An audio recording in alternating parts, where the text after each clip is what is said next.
Is Stephen Curry and Kevin Durant the greatest duo of all time? Fuck no. But we'll think about it. Steph Curry and Kevin Durant are killing it this finals. They've been killing it all season. They're both great players. Steph's the greatest shooter I've ever seen. Kevin Durant is like the second coming of Dirk because he can do what Dirk did at 7 feet tall, plus he can handle the ball. Like, they're both great players, both going to go down as all-time players, and that's all good and dandy and great and all that stuff. They are by no means the greatest duo of all time. Hell no. Not even close. They fit together. Like, I would. They fit together like Stockton and Malone as far as most compatible. They're right up there in terms of compatibility, but they're by no means the best duo. If you ask me, Stockton and Malone would be the argument where it'd say they'd probably be number 5. I got my list written down over here. They would probably be number 5 if I had to sit there and say, oh, who's the best duo of all time?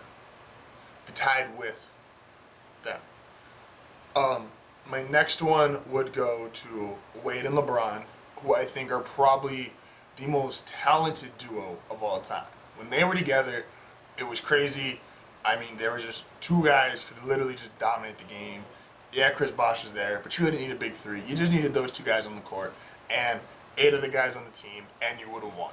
That's how great Wade and LeBron were. They're fantastic players. Excuse me, give it up to them. I'd put them above Steph and KD.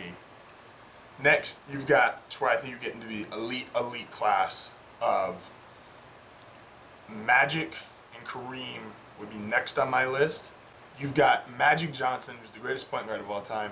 Kareem Abdul-Jabbar, who I would say is the greatest center of all time, are transcendent players, and their games, once again, with all these duos, they fit together the best. Fit together, not the best, but they fit together so well that Kareem could sit there and score 30 points a game. Magic could go out and get 19, 20 points, 10, 11 assists, 9, 10 rebounds. Like, their games were complementary in the sense of not both of them had to be the dominant scorer. That's how most of these work. You get Stockton Malone, okay, obviously one passes, one scores. You get Kareem Magic, passing, scores. You get Wade LeBron. They were both scorers, so they did have some issues as far as spacing, but they figured that out. So Kareem Magic would be my number 3. Number 2, Jordan and Pippen. I mean, these two fit so well because Pippen, while yes he could score, he was a dominant defensive player. He could do almost anything you need on the court. He could pass, rebound, obviously the great defense. He was such a great second best player to Jordan, who's going to go out there and get you 30, 40 points a game, whatever he needed. And he also had the backseat mentality where he was like, hey, I'm cool with Jordan being the best player. Like, I'm cool with being number 2. And that's why they worked out so well together. Obviously, it's hard to go against 6 rings. They're both great. They're both top 50 all-time players.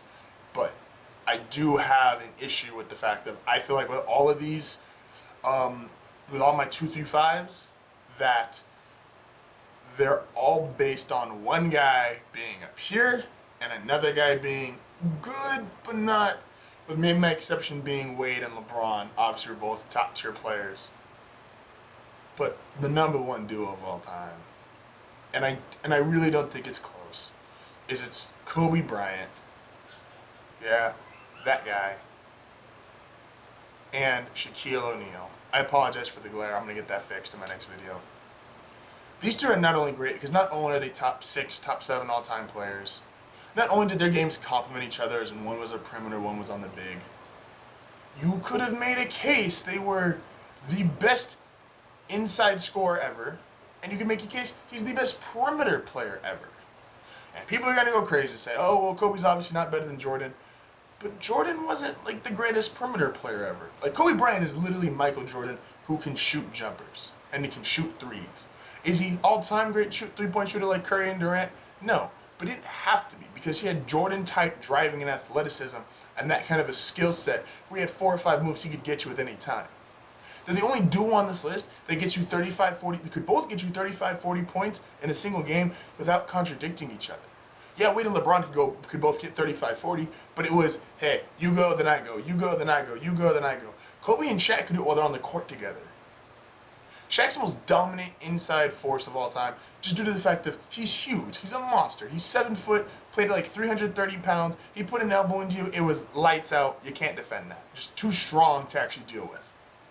You've got Kobe Bryant, who had, like I just said, has the skill set, the jump shot, the Michael Jordan type of, I'm going to snap your neck if you don't get out of my way type of mentality.